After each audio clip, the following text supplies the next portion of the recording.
Jessie woo, VBS. I just turn the water on. Big old flex. She never saw before.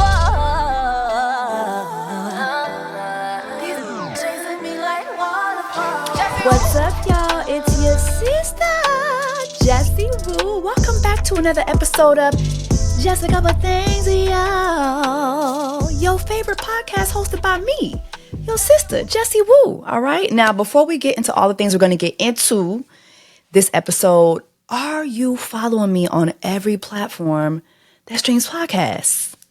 Okay. So if you're on an Apple People podcast, people, hit follow. Find Just a Couple Things. If you're on Spotify, you the Spotify people, hit follow on Just a Couple Things, all right? And also, if you're trying to find out what other platforms you can hear me on, the link will be in my description box, but I'm on every platform that streams podcasts, okay? Also, if you're watching me visually, make sure that you subscribe to my YouTube channel, all right? Click your notifications on so that you can see the episode visually as well, okay?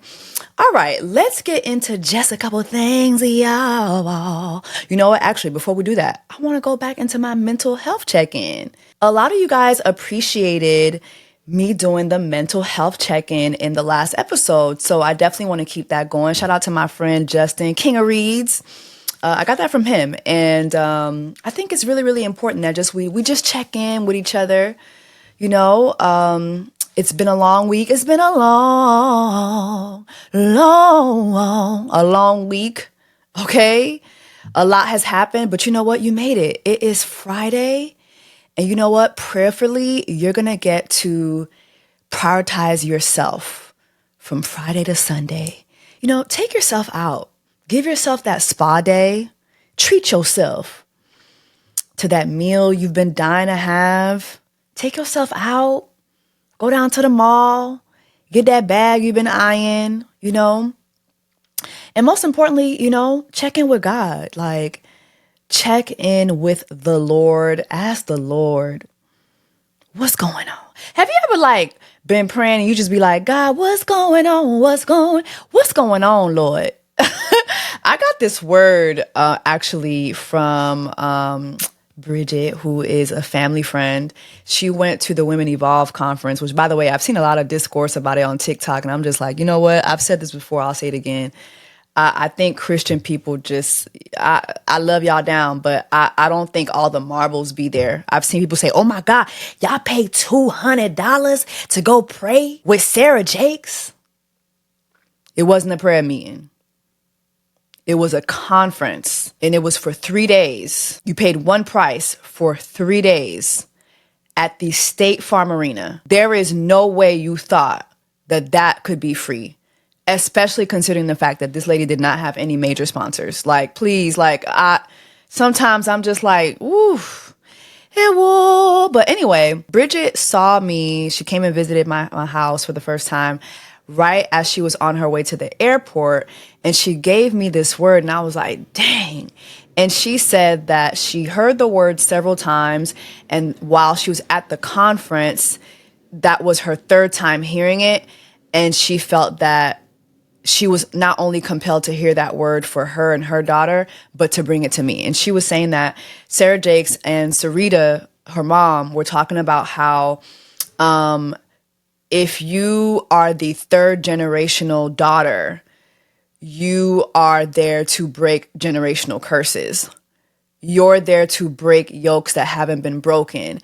And she said that Sarita was sharing about how she was so stuck for so many years. She was so stuck.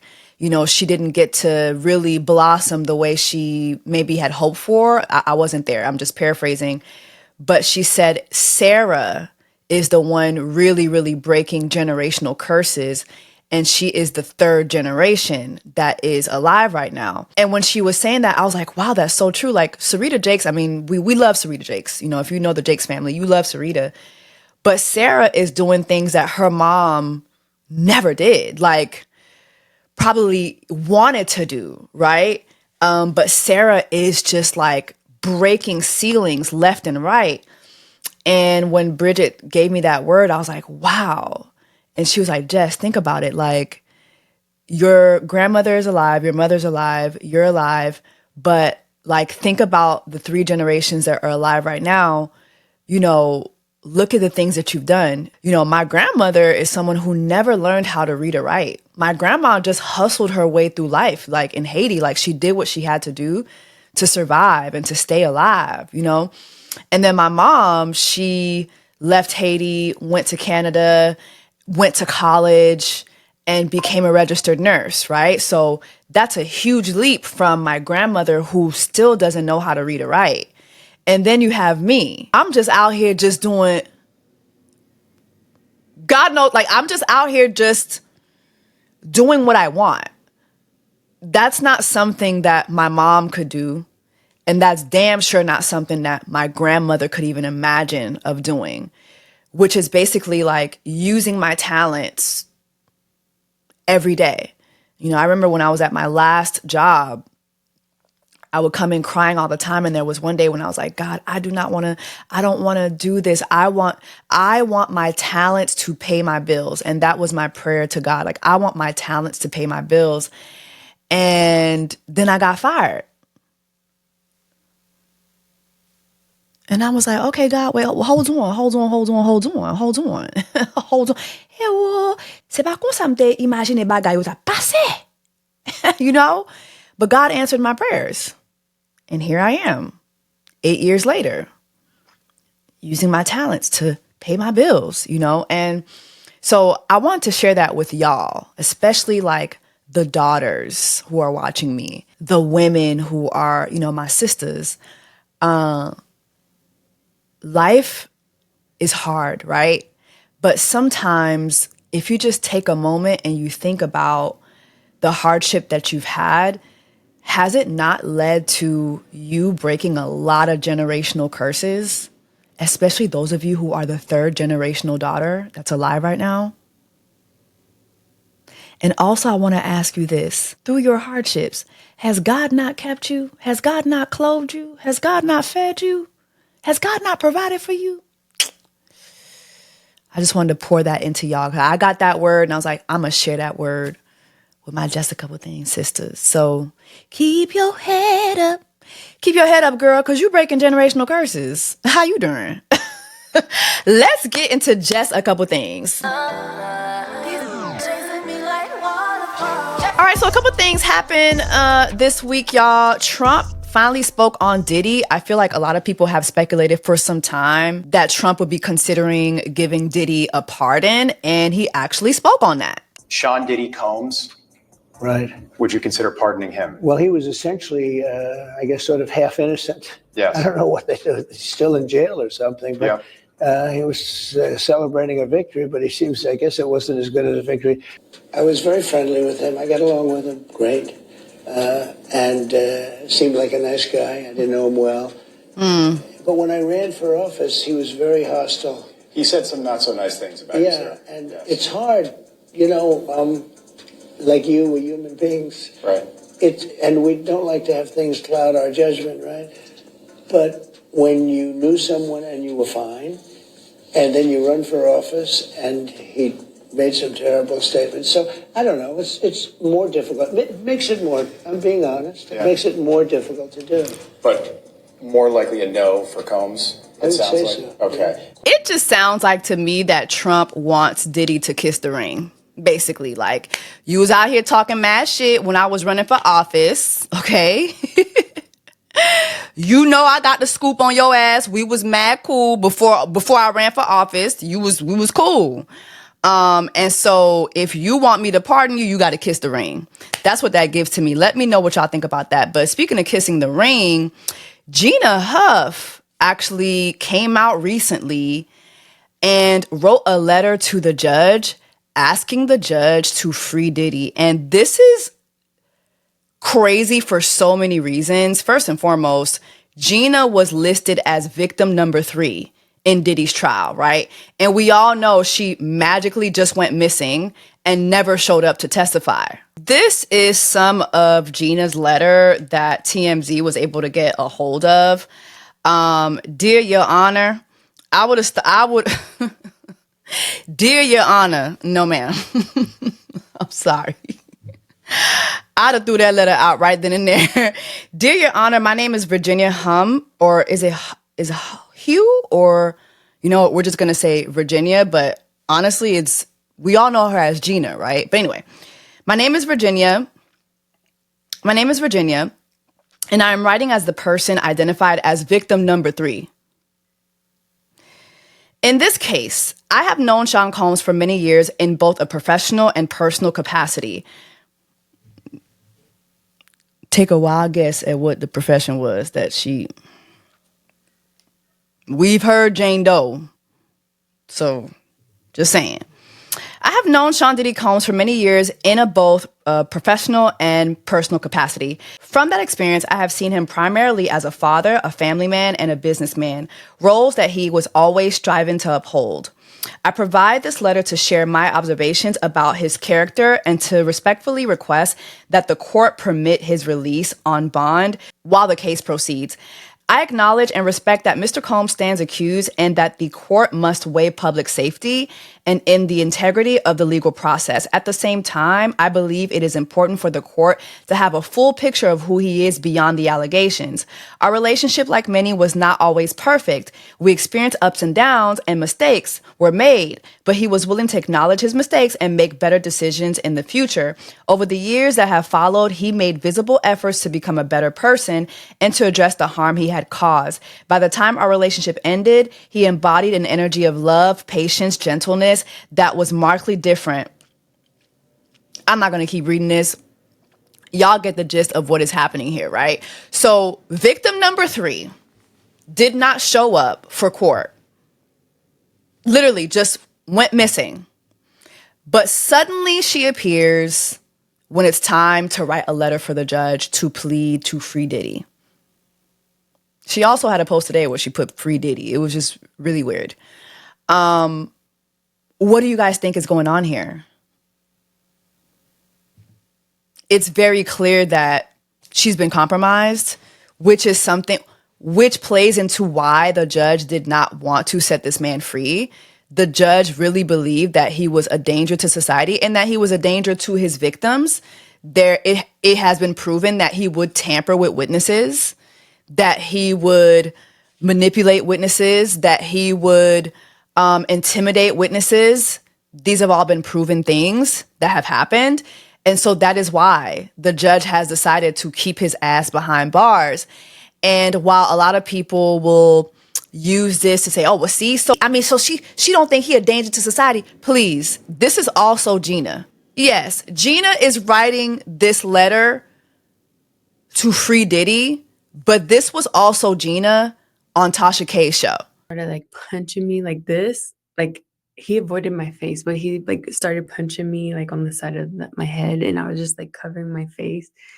And he did that, and then after he got done doing that, he because he was standing, his legs were in between me, so he stomped on my stomach really hard, and I took the wind out of my breath. I couldn't breathe, and he kept hitting me, and I was pleading to him, can you stop? I can't breathe. And he stopped for a little bit. He grabbed my hair from the back and was punching the back of my head, because he was just avoiding my face when he was hitting me. And keep in mind, when she tells this story, she was pregnant for him at the time. So he was literally stomping the baby in her stomach out of her. Okay? So unfortunately, Stockholm Syndrome is very, very real. Unfortunately, when you're dealing with a billionaire, intimidation, witness tampering will happen, most likely. And so I think that this is what this is all about. And also, it sounds like the check cleared. Check la vini. Check la vini. Because how do you go from telling us how Diddy stomped this baby out of your body, basically? Because it led to a miscarriage, I believe. It led to a miscarriage. Okay, this man was abusing you the same way he was abusing everyone that came forth at trial. So To go from telling us that Diddy was stomping your baby out of your stomach to asking the judge to free Diddy, clearly, check la vini. Check la vini. The intimidation worked. The witness tampering worked. And so anyway, we'll get to see what will happen. I look forward to seeing what this sentencing is going to look like for Diddy. Drop in the comments. Let me know your thoughts on that. Back to Trump really quickly. You all know this trend that's been going on TikTok. Darling, hold my hand. Nothing beats a Jet 2 holiday, right? The other day, the White House posted a video of a mass deportation, and they used that song. Jess Glynn has spoken out against the White House after its official X account posted this video Monday evening, appearing to show immigrants being deported, set to Glynn's 2015 song, Hold My Hand. But now, with Jet 2 Holidays. Glynn condemned the video shared by the White House in a short statement posted to Instagram saying, quote, "This post honestly makes me sick." Like, it is just like, let's move on, child. Let's move on. I hope she sues. But you know what? Honestly, at this, girl, save your money. Save your money, child, okay? Because the way Trump is disarming media here in the U.S., it's insane. I'm pretty sure some of you have heard how BET recently announced that the Soul Train Awards and the Hip Hop Awards are being suspended indefinitely. If you have not been following the news, there's a big merger going on with Paramount and Skydance, and BET is under Paramount, and everyone is bending the knee to Trump, which is why you see like some of these late night show co-hosts losing their shows because they spoke up against him. Like, everybody's losing. They're losing everything. BET recently had to lay off, I believe, more than 80% of their staff.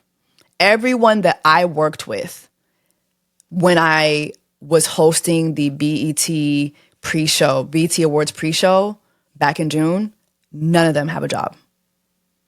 None of them have jobs. I still haven't got my check yet because it's nobody there. So I've had to, hey, can somebody help me? So I'm supposed to get my check this week. But literally, everybody's having to bend the knee. Funding is being taken away from everyone. DEI, like it is a bloodbath. It is a bloodbath happening in the media right now.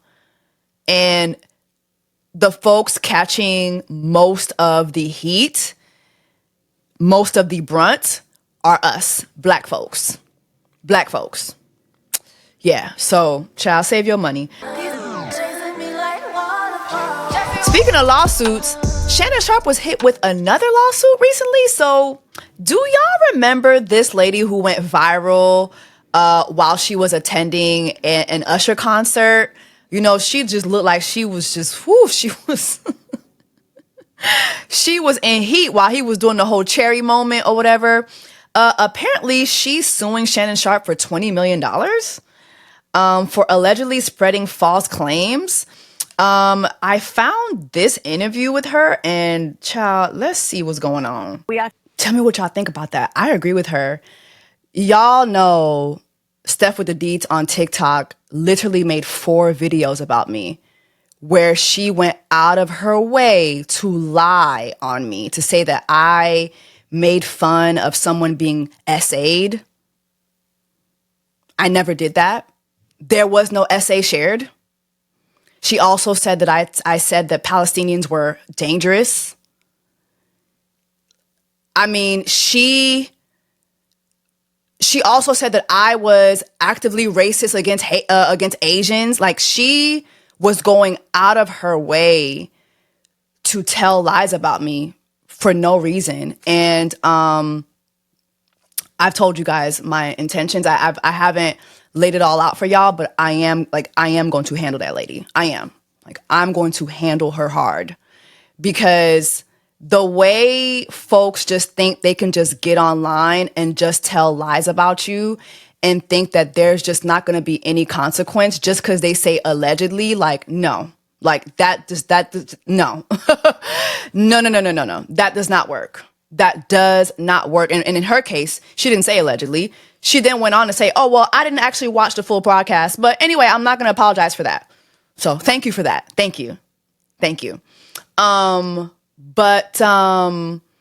I just thinking about Chad Ochocinco and Shannon Sharp, though, how did they reach the conclusion that this lady was married? Like, what? In all the commentary I saw about that moment with Usher, everybody was just laughing at just how, how just she showed great restraint. This is Usher with a cherry in her face. So I don't know how they arrived at the whole she was married. She was like, what is that? Like, it's just so careless. Like, just, I don't know. I just think it's just really stupid to just cock your camera up and just lie, just straight up lie. Like there's so many things to talk about in this world every day. Like there's so many things to talk about. Why get on here and say that this lady was like in a marriage and that clip broke up her marriage? It's just like, what? And then it's like, Shannon is in his 50s. This goes back to just the mentality of Shannon Sharp. You have to remember, this man was in his 50s sleeping with a 20-year-old. Okay? And doing things to her that were against her consent. Okay? Like literally, like asking her to call him things like a big black old monkey, a Harambe, call him Harambe. Mind you, he was mad that black women was doing that to him when he was a child. He was mad at black girls who was joning him. You know what I mean? Like the mentality, the immaturity. Like, why put yourself at risk? I don't get it. Anyway, do y'all think that she gonna win this $20 million lawsuit? I'm really looking forward to seeing what the end result of that is. We still in just a couple things, y'all. Speaking of lawsuits, Tory Lanez has been ordered to pay Meg Stallion's lawyer fees. I blame Rock Nation. One thing about Rock Nation, boo. One thing about Rock Nation, they gonna get the job done. I don't give a fuck what you think about Jay-Z and them. They gonna get the job done. Okay? Megan's lawyers are not playing. In this Rolling Stones article, it says Tory Lanez ordered to pay Megan Thee Stallion's legal fees for disruptive deposition. A judge ordered the fine after Meg says Lanez should be held in contempt. Tory Lanez has been ordered to cover Meg Thee Stallion's legal fees after he was combative and feigned ignorance of basic facts during a videotape deposition last April linked to the Savage singer's defamation and cyber stalking lawsuit against YouTube blogger Milagro Grams. So I know stuff with Milagro has been really, really weird. Apparently, Tory was feeding Milagro a whole bunch of false information and she was posting it, which I never understood. I actually met her back in 2019, actually. This was before Raw Ali had its on site. Raw Ali was doing a podcast and she was just looking for women to be on it. And I did an episode and Milagro was there. And I always felt she just was a little off because I felt like she was a little too eager to speak on things that it just, I don't know, that eagerness that she had, I always thought it was a little interesting. And then over the years, seeing her report on stuff and then seeing how this turned out for her, just as like, she was putting out so many things that weren't even true. And it was like, girl, you're not even like, you're not getting paid for this. Like, and now you're having to pay all these lawyer fees. Tory's having to pay all these lawyer fees. He's not helping you pay your lawyer fees. Like, so what was the point of this? What was the point? It's just all weird. Speaking of weirdness, Trick Daddy recently went on the Nene Leakes podcast and he had some thoughts on women over 35. Okay, with the exception of maybe you and one or two other women, right? Mm-hmm, mm-hmm. I'm not attracted to no women over 35 years old. You're not? No. Well, honey, I know you are attracted to me, honey. But y'all standards are too high. Y'all are too emotional. Y'all are damaged good from past I am not relationship. damaged. You don't at even all. realize you're damaged. You see, This is amazing news. If you are 35 and over, this is amazing news. And I definitely want to thank Trick Daddy for letting us know that we do not have to worry about the gaze of a man who looks like he is a victim of Lake Lanier. Respectfully, Trick Daddy looks like a Lake Lanier victim. Okay? He looks like he fell off something and got missing in that city that is submerged down there. Okay? He was submerged down there for years and years and years, and maybe a natural catastrophe happened and the body was able to bloat back up to the surface, and years later he was found. When have you ever heard a woman say, you know who my celebrity crush is? Trick Daddy. When have you ever heard a woman say, you know who DMs I just slid into? Trick Daddy. Never. Never. Never. Okay? Outside of a Love and Hip Hop storyline, no one is checking for you, Trick Daddy. You literally look like the turd emoji. Please cut the shit. Like, pourquoi j'aimerais nèg de respectant comme ça? Pour Jean LED. Ou t'as pensé pour Jean LED? Pour Jean LED comme ça? Ou gon figi just on maman selma carrément. Et puis, you literally have the face that only a drunk mother could love. Like, let's just not. Please. Don't bêtiser. Stop bêtising. Okay? Like, and you know what I found with men who have, you know, these types of outlooks on women? First and foremost, they're looking for younger women because those are the women that they believe they can manipulate. Okay? That's a given. All right? They do not want to deal with women their age because they don't want to have to deal with being mature. They don't want to have to deal with being accountable. They don't want to have to deal with being responsible. They don't want to have to deal with being mature and doing mature things. They don't want to have to deal with that. They're stuck in a childlike time frame of their lives, which is why they want to be with younger women.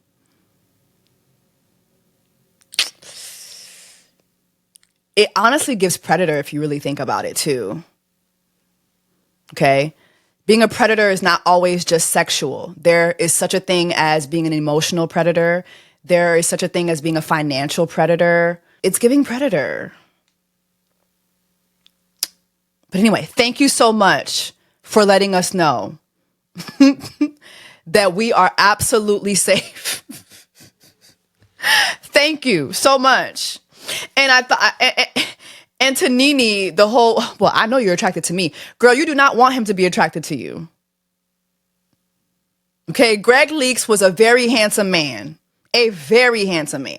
But also, if you take notice, he said something else. He said that women over 35, their standards are too high. Trick Daddy is in his 50s. Trick Daddy is in his 50s. So basically, in your 50s, you're not able to meet the standards of a 36-year-old woman or 37-year-old woman. What does that say about you? That says a lot about you versus the woman. You're telling on yourself.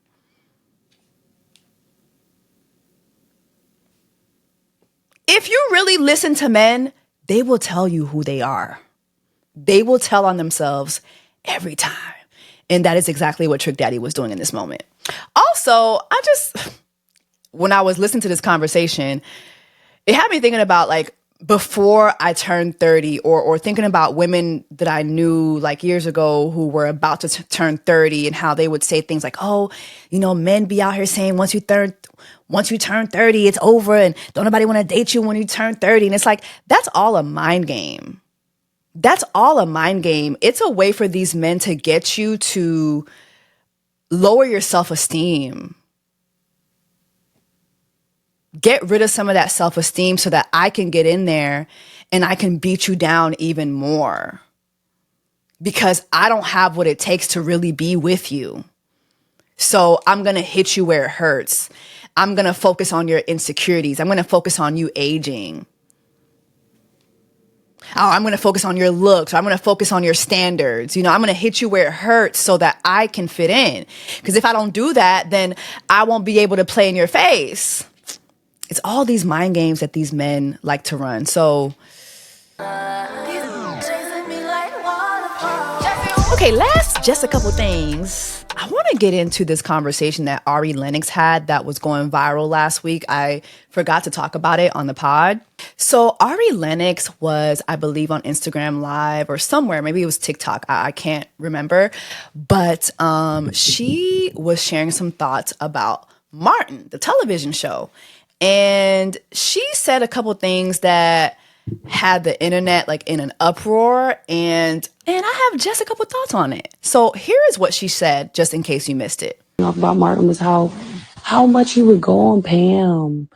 Like, I know, like, and this is coming from a girl who I love me a good, like, joking ass movie. And it, even when the joking movie is like, damn, like, that was fucked up. Like, I'm not like too woke or something is what I'm trying to say. Like, I'm honestly not, I'm problematic. I'm pretty problematic, low key. But my point is that there are some things where I draw the line and it just bothered me. Or like, I don't know. It's like Pam was so fucking beautiful and so fine. And I just feel like growing up as a chocolate girl, like, I don't even know if I was able to understand the greatness of Pam because of the light that I feel like I was being fed. You know what I'm saying? Like, of just like always going on Pam, always, like, that's all I remember. And I didn't like that. But like, so I feel conflicted because while I feel like the show is incredible and I feel like Martin is a legendary show and all of the actors and Tommy and like everybody, like legendary, amazing. Like, I adore them all. Like, you have no idea. And I adore Martin. Like, I adore him. It just pissed me off. Like the joking on Pam. I just didn't like that, like I'll always kind of feel a way about that. What do you guys think about what Ari Lennox said? Drop down in the comments, let me know. And also, please leave me a 5-star review because I'm a 5-star bitch. Whatever platform you are using to listen to Just a Couple Things podcast, leave me a review and let me also know what you think about what we're talking about in the episode. I saw a lot of people going in on Ari Lennox, like, dang, like, we can't have nothing. Now y'all want to cancel Martin. And she never said this. She never said those things, right? I think that we need to be able to provide space to offer valid critiques that don't necessarily result in the cancellation of folks, okay? We can love our legends, we can love public figures, and still offer up valid critiques. And what Ari Lennox is saying as a dark-skinned girl is very valid, right? Martin is honestly one of my, he's one of my all-time favorite comedians. All-time favorite comedians. I'll never forget meeting Martin and he knew my name. I'll never forget that. Like, he is one of my all-time favorites. But also, as a dark-skinned girl, I felt the same way that Ari Lennox felt, okay? Like, this, in the same way when I was watching The Fresh Prince and I saw Aunt Viv disappear and then there was a high yellow lady now. You know what I mean? And no shade to her, but seeing Aunt Viv, who was like my favorite TV auntie, who was dark-skinned like me, just magically disappear, and suddenly it's this light and bright woman who doesn't even bring the same, like, and no shade to her, she did the best she could. But Janet Hubert put her foot and her soul into Aunt Viv's character. There just was no, like, there was no replacing her. Sorry. The scenes with the light skin on Viv, how many of those scenes go viral? None.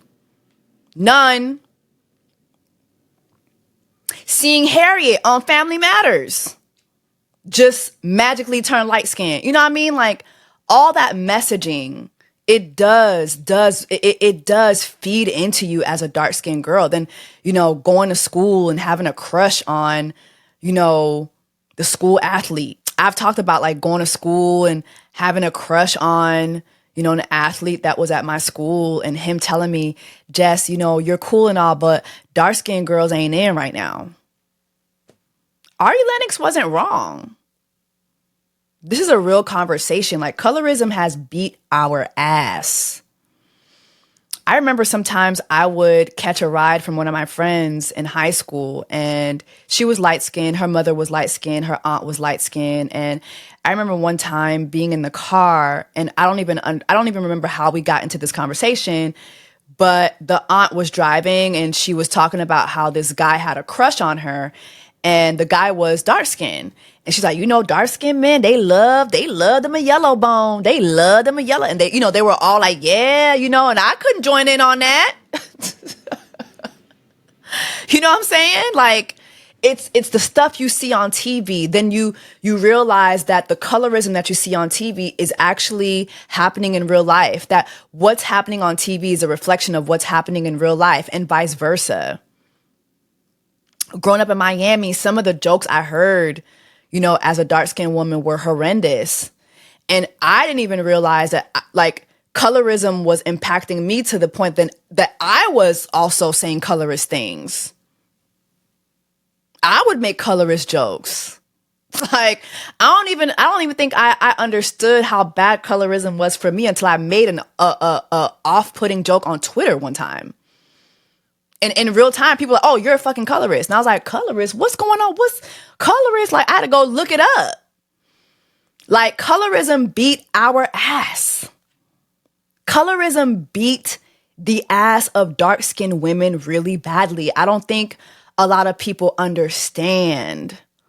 And even to this day, we're still seeing the impacts of colorism.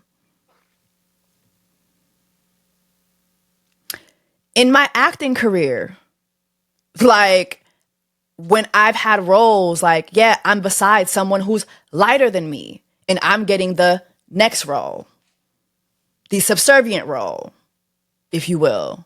Oh, you're going to be the best friend of the main character. How many times do we see that with dark-skinned women on television? Like, you're not the main character, but you're the main character's bestie. Pam. And that was 30 years ago. It's still happening. And so I think that we need to offer up space for us to have these conversations and to not be like, damn, here we go. You trying to cancel Martin? No, there's no canceling Martin the fuck Lawrence. That man is a legend. He's an icon. We love Martin. We're not going to stop watching Martin. And what I do like about Martin is that Pam gave it right back to his ass. Gave it right back. Right? But the impact of those jokes still remain. Colorism is a real thing. And we have to have conversations about it if we want things to get better. All right, let's get into what the did I just watch. Have you all watched the Hurricane Katrina documentary? Ryan Coogler has a Hurricane Katrina documentary on Hulu, and my goodness.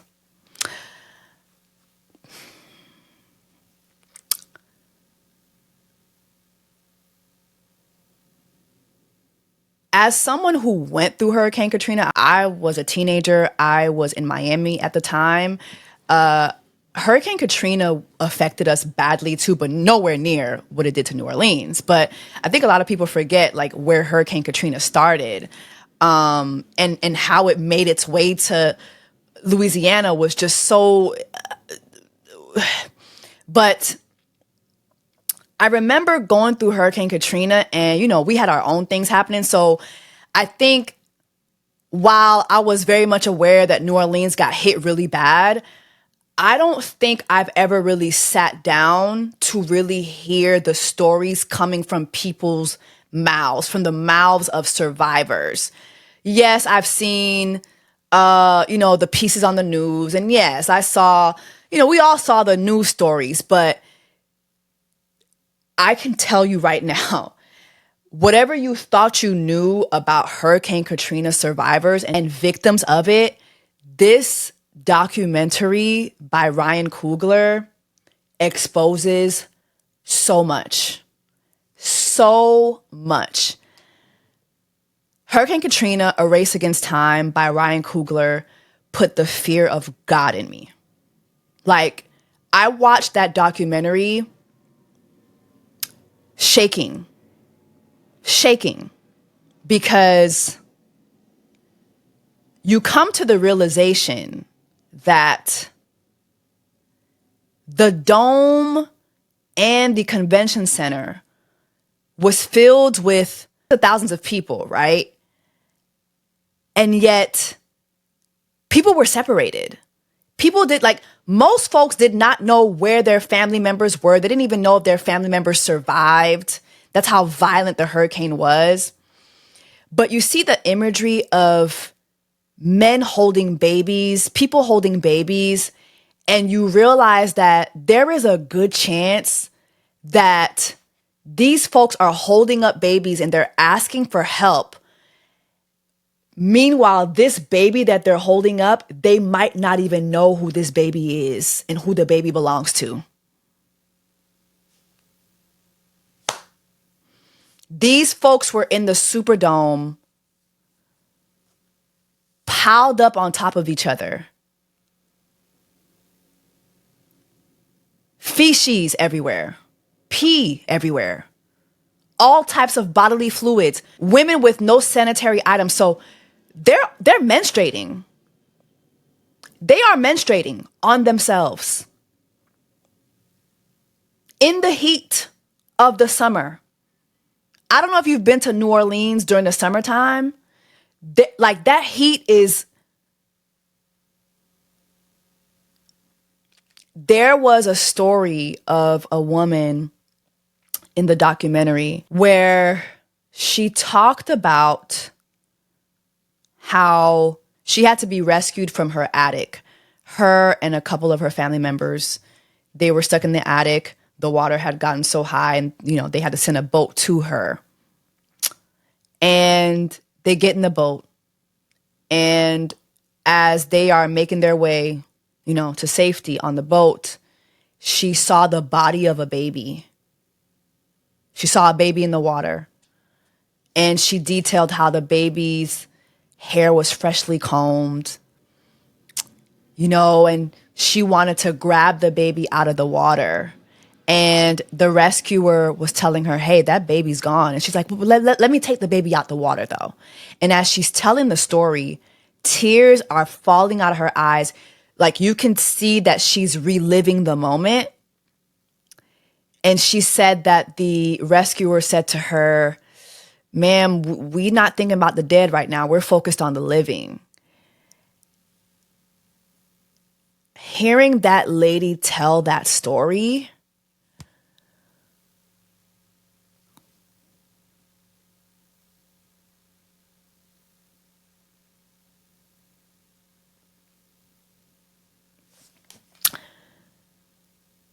it broke my heart. It broke my heart hearing these survivors speak. Hearing these survivors talk about how they were portrayed in the media as thugs and hooligans. And in the documentary, they play clips of officials calling them thugs and hooligans. They play clips of cops attacking them, the military attacking them. Why? Because they were stealing food. And it got to a point where officials were protecting food versus lives of human beings.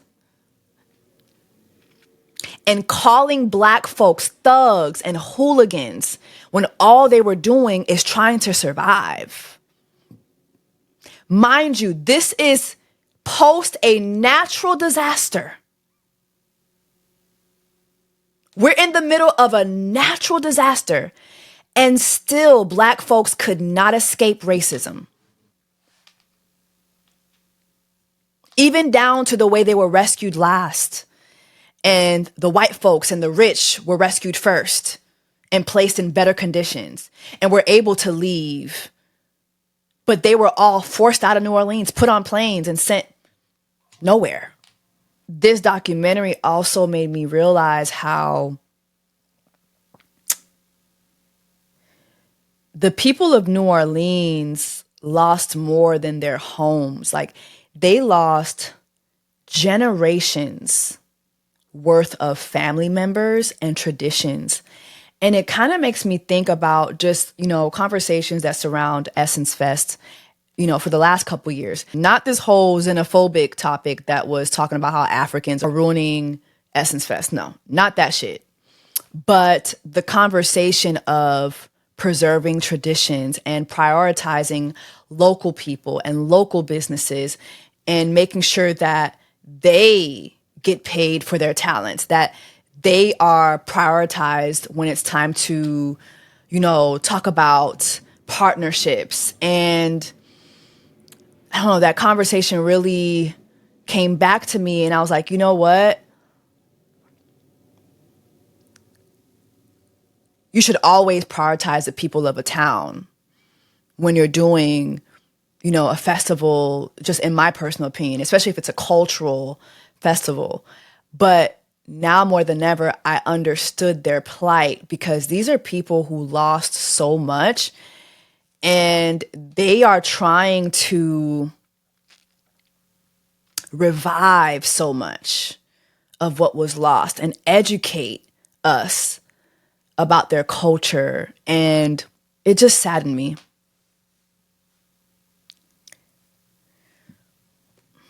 It just saddened me watching that documentary. I just felt so much sadness, anger, and fear. I live in a Black town. I live in a predominantly Black town. My neighborhood is all Black folks. It is all Black folks. And I live in a neighborhood in Atlanta where our power goes out every time, almost every time it rains.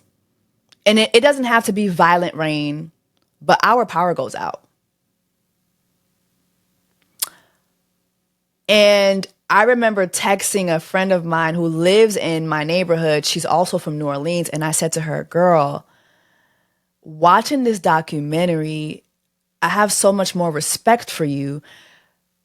But in addition to that, I can't help but to think, if a natural disaster of that capacity was to hit us where we live, we would be fucked. And she's like, oh, we wouldn't stand a chance. We wouldn't stand a chance. Environmental racism is so alive. If you think it was bad back then when George Bush just politely flew over New Orleans days later,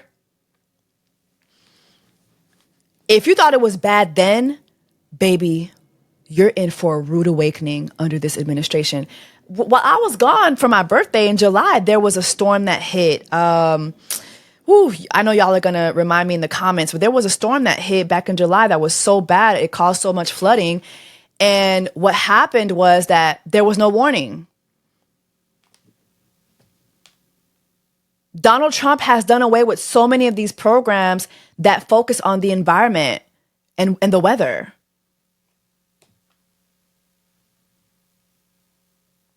So if this were to happen again, we're fucked. We're fucked. This could easily happen again. And then when you watch the documentary, you learn that they were very much aware that the levees, they were very much aware that they were ill prepared, that they were basically careless when it came to being prepared for that storm.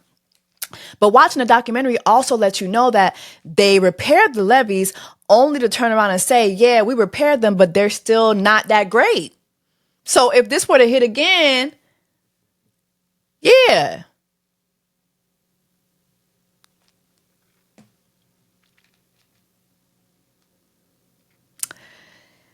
I don't know, y'all. I don't know. Watching that documentary put it put fear in me. I tell you, fear, sadness. Drop that in the comments and let me know if you watched it. Ryan Coogler and his wife, chef's kid. I mean, this documentary was amazing. It was amazing. It was amazing. Okay, y'all. I haven't done a set it off I suggest in a minute. So let's get into it. Set it off I suggest. Set it off I suggest. Set it off. All right, y'all. Y'all do know that you guys can write me and I will answer. Okay? I will give you my sisterly advice. So let's read this letter. Hey, Jessie, I met someone at work and I have gotten close with him really fast. Lately, our conversations have gotten flirtier and we're opening up to each other about a lot. I've even told him about the issues in my relationship with my boyfriend. Girl. This guy has been super supportive and never crosses any physical boundaries, but I think he might have feelings for me. I feel guilty because I know my boyfriend would be upset if he knew. But at the same time, I love talking to this guy and I don't want to stop. Is this wrong? Hell yeah, it's wrong. Are you wrong? You is dead ass wrong, girl. Dead ass wrong. If I looked up the word wrong in a dictionary, I see your face. I see your picture. Girl, you wrong. Wrong. Okay? I've always been opposed to that work husband relationship, work wife, work husband. It sounds like that's the dynamic that you have with this friend that you have at work, that little work husband. You know, someone is bound to catch feelings. And although you're saying, I think he might have feelings for me, I think you also have feelings for him too. You're probably just disassociating, because why would you trust this man at work with your intimate stories or your intimate details of your relationship? You got feelings for him too, boo. Yeah, girl, this is wrong. It's dead ass wrong. My advice to you is to let him go. Let him go. Let him go. You gotta let him go, girl. You gotta cut that off. This is a work relationship. And that is if you want to save your relationship. Because if not, then you might as well just get rid of your boyfriend. Because let's just be real. He's slowly easing into the boyfriend slot in your life. Okay? So yeah, go ahead and put some boundaries in between you and your work husband. Send your work husband a divorce notice. Okay? And let that nigga go. Let him go. Let him go. Because he's not your man. Your man is at home. Okay? Would you like it if your man was spending intimate time with a female coworker and letting her into the details of your relationship? You wouldn't. You wouldn't. Okay? Some of us actually see that as emotionally cheating. I know. Yeah. I'm not reaching. I didn't stretch before that one. Okay? This is a variation of emotionally cheating. Okay? And this is how cheating starts. Okay? Is, you know, that little lunchroom chatter. You know, then suddenly y'all, let's go get a bite to eat together. As you continue to pour your heart out to him about what's going on at home. And then you go from pouring your heart out to pouring your coochie out. And see, we don't want to get there, sister. That is not where we want to go. That's not the work of the Lord.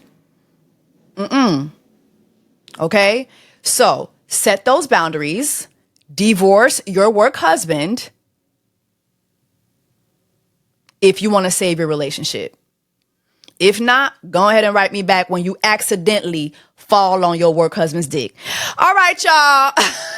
Thank you so much for tuning into another episode of Just a Couple Things, y'all. Make sure you're following me on every platform that streams podcasts, okay? Follow me there so that you can get the audio version of my podcast. And also follow me here. Subscribe to my YouTube channel. Drop that in the comments, like the video, let me know your thoughts on this episode, and I'll see y'all next time. Take care of yourselves and each other.